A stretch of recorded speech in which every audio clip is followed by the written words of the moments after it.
What's up, YouTube? What's up, YouTube?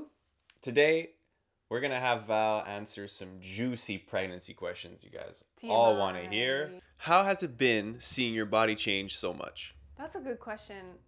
It's been better than what I expected first getting pregnant. So, you never really know how your body is going to change when you first get pregnant, especially during a first pregnancy with your genetics, like how much weight you're going to gain, how you're going to feel, what are going to be your symptoms. And I feel like I can confidently say that I've had an easy pregnancy, symptom wise and also body changes wise. The hardest part was when I would just be in front of the mirror and like I start picking myself, and I start like over analyzing my body and like looking at my butt and looking at my thighs and looking at my boobs. That's always been something I've struggled with in the past because of fitness, because of bodybuilding competitions. So yeah, I feel like that's been the hardest part. But overall, right now, at almost 10 months pregnant, about to give birth, I freaking love my body. And I think I'm gonna miss it. I'm gonna miss my belly. I'm gonna miss like the glow that comes with pregnancy hormones. So overall, I would say that I've had hard days and I've had very, very good days. And right now, towards the end, I freaking love my body and I'm for sure gonna miss it. Hit the like, subscribe. Comment as well. Like, we need some engagement. We want people to start talking about what's going on and what we're talking about. Let's do it. Give us your feedback. Give us your thoughts on if you guys are pregnant or if you're a guy going through, what's going on in your mind, and tell us, please. Second question, biggest cravings?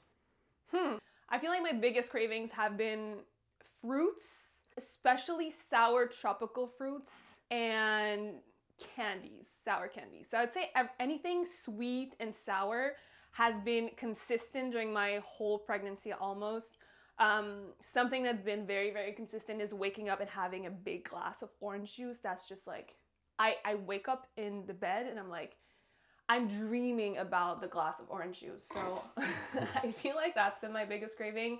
But it's also been all over the place, right? Like first trimester, I would like be craving poutine and then I'd be craving like ice cream and then I'd be disgusted by something. So first trimester was all over the place.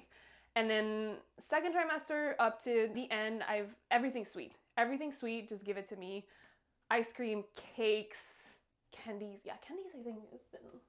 And that brings us to our third question. How did that change within your diet? Like, yeah. Please explain how you started and diet and transitioning, as well as exercise.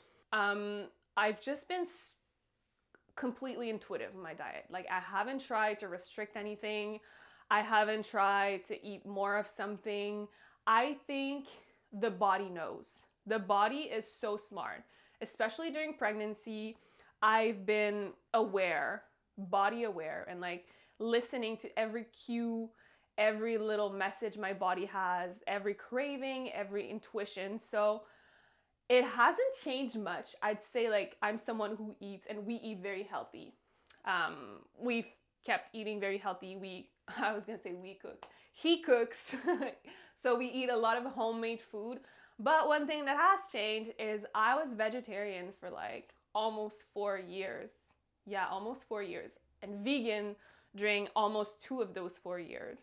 And as soon as I got pregnant, I started craving meat and animal products. And I learned later that it's totally normal for pregnant women to crave more protein because that's basically like the building blocks for your baby to grow healthy and strong. So I listened to my body. For me, the most important thing is the health of my baby. So we've started eating like really good quality farmed meat. Same thing with dairy products. Another side note from the fact that you need a lot of protein, also, you'll see that those who don't end up having more water retention. Yeah, that's a big thing. Like water retention is so prominent for pregnant women, and especially vegan and vegetarian pregnant women. I see a lot of them struggling with more water retention, and that's something that I haven't struggled too much with, except now I feel like by the end. I feel like you're starting to pick up a little bit more because you're... I'm getting freaking big and like... Let's talk a little bit more about exercise. Like, what have you done so that you kind of remained fit during the pregnancy? Again, it was totally intuitive. I feel like first trimester is the hardest. and I barely worked out. Again, I was tired, I was sleeping, taking naps every day. I was a little bit nauseous, not too much, but it's just really hard and draining energetically.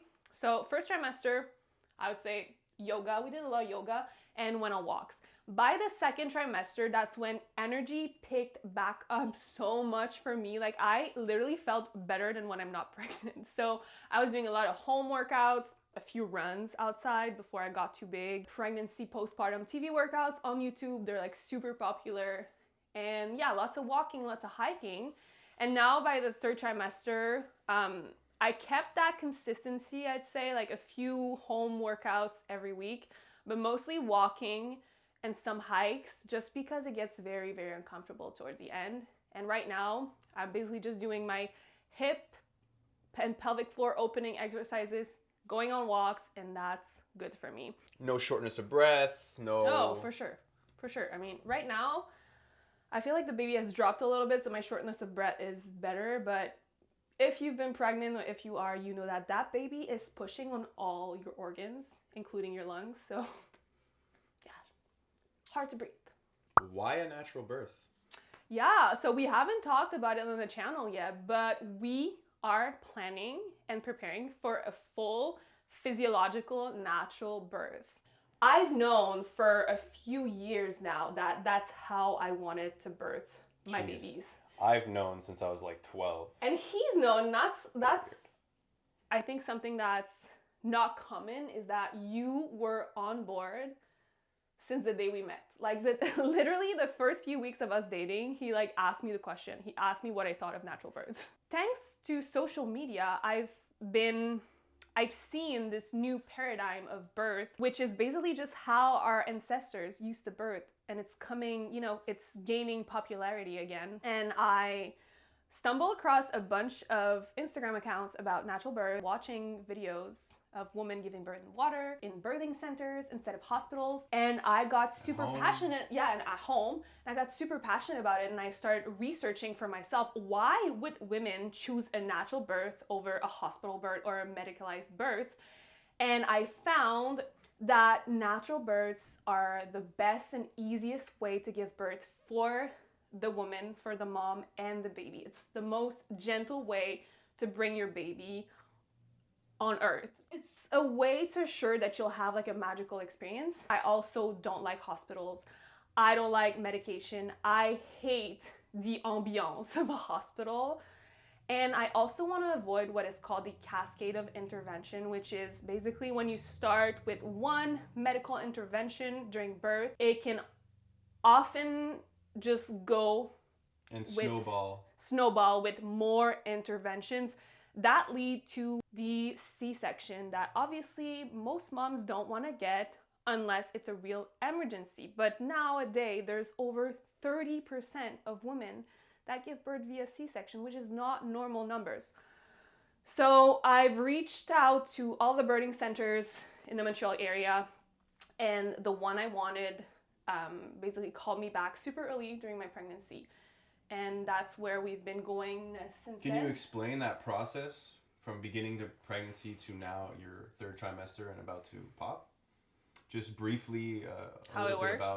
Maybe a bit about how it works. What were your first sessions like? What is the power you hold when you're there at the birthing center in terms of them asking you? Yeah, so a birthing center is basically like a little house where the medical professionals are midwives. And in Quebec, they take you starting at 12 weeks. So basically your full first trimester, you're kind of like in the dark, not really knowing what's happening, which I think they're changing, because personally, I would have liked to have support before 12 weeks. But in Quebec, it starts at 12 weeks, so you have your first appointment, and then you have an appointment every 5 weeks with your midwife up until you reach 37 weeks. At 37 weeks, up until you give birth, you have an appointment every week. And what I love about midwives and birthing centers is that they always give you power. They always explain to you the risk reward with any type of medical intervention or medical appointment you may have. So you always have full power and the choice to say yes or no to any medical intervention, any appointment with a doctor, any ultrasound, any test. For example, I said no to the glucose test because I really didn't want to get it. I don't like how it's done. And I talked to my midwife about it, about the risk, and like if I was someone that needed to take it, and I wasn't because I have a healthy lifestyle, a healthy diet, no risk factors. So for me, it was an easy choice to say no. And if ever I had any doubts, there was other alternatives for me to know if I had gestational diabetes. So just an example of, I feel more supported, I feel more heard.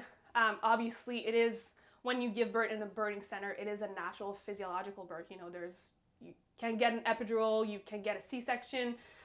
There are transfers to the hospital if ever there's a situation where you would need it. You also feel much more knowledgeable with all the amount of conversations we have and how deep we can go. I feel like they really take into consideration the full spectrum of birth and not only the medical aspect of birth. In the hospital system with doctors, with OBs, it's very focused on the risks and the medical perspective of it, the health of the baby, but there's no focus on mental health, on comfort, on fears, on how to prepare your body, on spiritual health, emotional health of the pregnant woman. So yeah, they really take into account the full spectrum of birth, pregnancy, postpartum, which I love, because pregnancy is much more than just a health thing.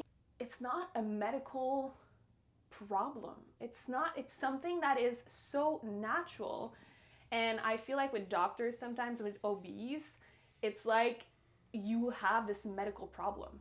Well, it's not a problem. You're pregnant. Like, you're doing the most amazing thing. Here in Quebec, there's no private practice. It's only in the public system. So I had to go in the public system, which, I mean, I would have preferred to be able to like interview my midwives and stuff, but it's not possible here. Fifth question. How's our sex life been? Ooh, juicy question. How's the sex life been? I feel like we can both answer this question. I'm going to start by saying that I'm one of those pregnant women whose libido was affected during pregnancy. So some women have an increased libido and are just like those sexual beings when they're pregnant. For me, I'm usually a very naturally sexual being. And as soon as I got pregnant, my libido decreased, which is, again, it's not something you can control. It's not something you can choose.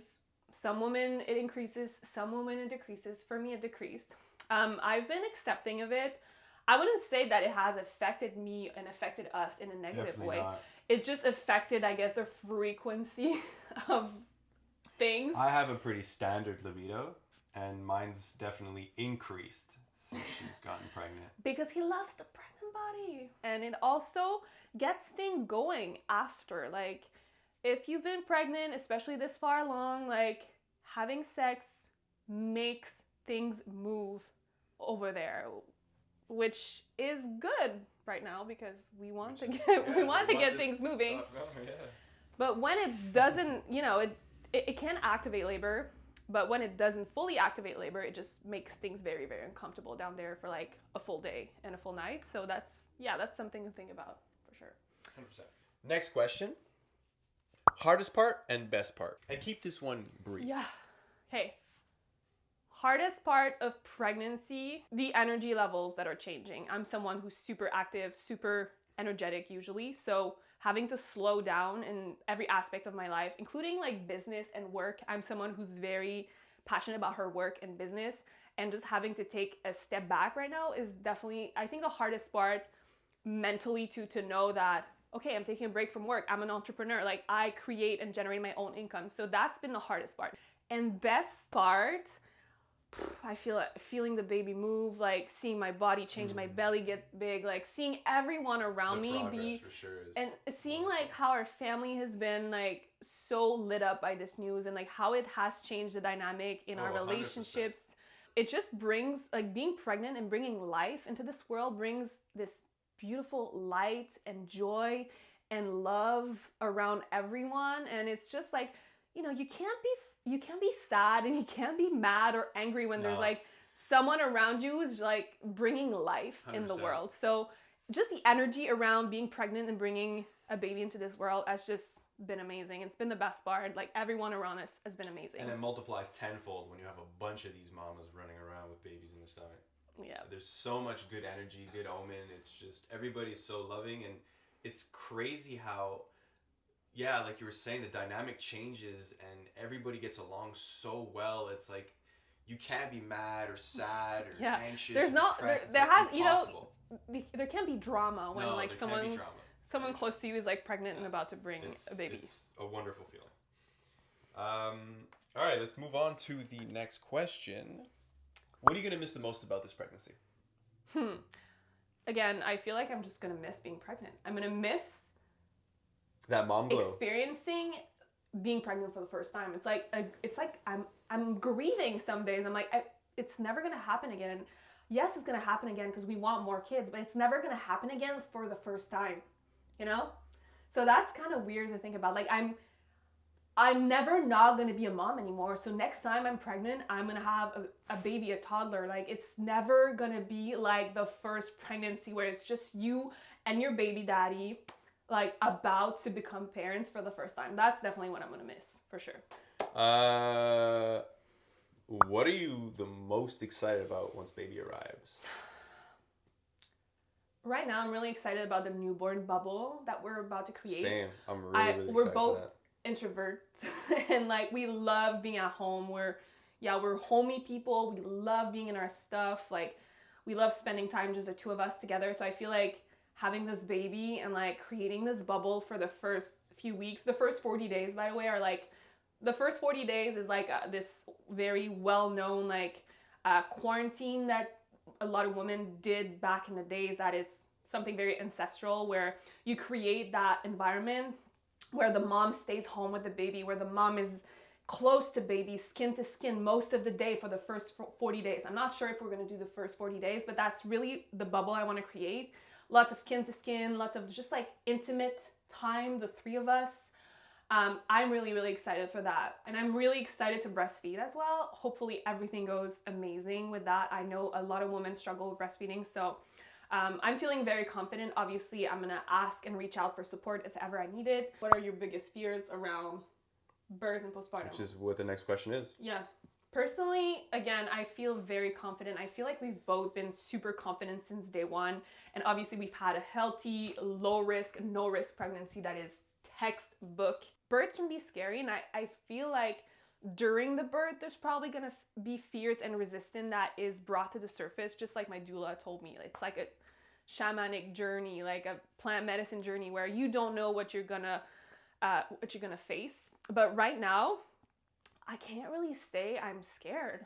I don't feel scared. I don't feel any fear. Obviously, I feel unpredictability. Like, I don't know what it's like to have a newborn. I don't know what it's like to give birth. It's my first time, but again, it wouldn't serve me if I started thinking about what if. I'm just surrendering to the experience and trusting the wisdom of my body too. Like, we are born to be moms. Like, my body knows what to do to birth my baby and take care of my baby. So I'm in full trust and surrender to my intuition and my body. You'd say, what are your fears? You don't have, right? I haven't been fearful since the beginning. I've also known deep within for a very long time that I've wanted kids, and I'm not afraid of having a child. I'm not afraid of having a newborn. I'm ready to face it like just head on and just really take it for what it is. It's like, we know we're not naive to say it's going to be easy. No, definitely not. We know it's going to be challenging, but I feel like there's a difference between knowing and then being afraid of that challenge. I'm ready to face the challenge head on and not take it for granted either, right? Because I'm going to be learning so much about myself, about her, about the kid, about our environment, what we want it to be later on, us having multiple children. So we're just ready to face the challenge head on. We're not really, we're not afraid of any outcome. Yep. Well said, babe. And then it comes to our last question. What has been your biggest role during this pregnancy, and what will be your biggest role during birth and postpartum? So overall, your biggest role in this pregnancy. If I were to just take it back to the beginning and how we kind of went along with it, and even when she announced that we were pregnant, me being the man in this relationship and offering this grounded support of being very calm and being very open to us having a child was the very beginning. So really acting as her partner, you know, giving her someone who she can rely on right away and bring any issues or bring any changes of her body to, and really being that open book for her to write in and literally venture forth with. So that was step one. Step two, I gotta say, it's just taking care of her body. I mean, we went through almost all of 9 months, not even missing a day, maybe missing a couple when things would happen. But I oil up her stomach, I oil up her breasts, and give her a massage at night. And now, closer to the end, is where the real work begins for us. Here, I'm doing pressure points, waist as well as lower back, her shoulders, her hands, her feet. A few days ago, we just learned a few positions that we can take that she can kind of relieve some of that extra weight of carrying the baby, as well as, you know, kind of loosening her up a little bit. Even though she does her exercises, I help her out with different exercises every night. And this is leading up to her giving birth. Third or fourth final step is really being that support system on her everyday life. She shouldn't be doing anything at all whatsoever, only taking care of that 80% of being with that child and nourishing it and bringing it up for the first 9 months, while I make sure that everything around her and her entire environment is always grounded, secure, and that's well what managed. we call a grounded masculine man. So hopefully you got a good taste of that. Don't forget, like and subscribe, and comment below any other questions you may have for us regarding birth, the birth that is coming up very soon, hopefully in the next few days, that And we are going to document. She's also very quite active, so she'll definitely respond to those comments. Absolutely. Make sure to follow us on TikTok too. We're having a bunch of fun, like literally just having fun. Val and Nico. Thanks for watching, guys.